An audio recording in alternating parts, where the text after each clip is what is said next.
The Mistress of Evil flies onto 4K Ultra HD for the first time in the latest Disney Studios live-action remake of the classic Sleeping Beauty story. Angelina Jolie portrays the title character from this 2014 fantasy epic. Now Disney's been doing well with their remakes on 4K, but how does this one match up to them? And is it worth upgrading your Blu-ray copy? Find out the picture and audio quality, cover options, and if it's worth the purchase. In for review today is Maleficent on 4K.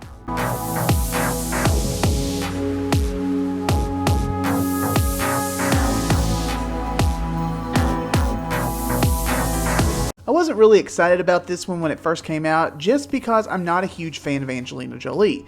But eventually I gave it a watch and I was really blown away by how great it looked. I remember thinking how vivid and bright the colors were and just how good the Blu-ray looked. Disney has been on a roll lately with their 4K releases of their live action films. I was stunned by how great 2015 Cinderella looked, so I had really high hopes for this one. Picture quality on this one was really impressive. I thought it really displayed so much HDR usage with the color palette, and it was just so rich and beautiful in some of the outdoor scenes. Now granted, I think a lot of this was done with CGI, which tends to look great on 4K, so that may have had something to do with it. But I was really happy with how this looked. The black levels were decent when used, and I thought the overall image was really crisp and clear. I also noticed a lot more detail on the clothing and texture of objects. I thought the Blu-ray looked great, but this is definitely a step up from it and it's quite noticeable.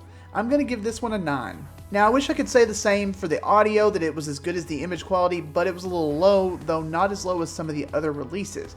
I did notice some use of surrounds and overheads in a few key scenes, but overall I wasn't too impressed with the sound. So I'm just going to give this one a 6. I've certainly heard worse, but this one just really wasn't on a great level.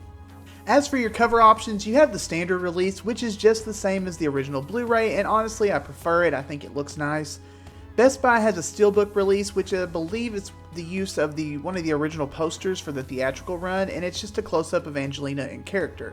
It's fine, but again, I prefer the standard cover on this one.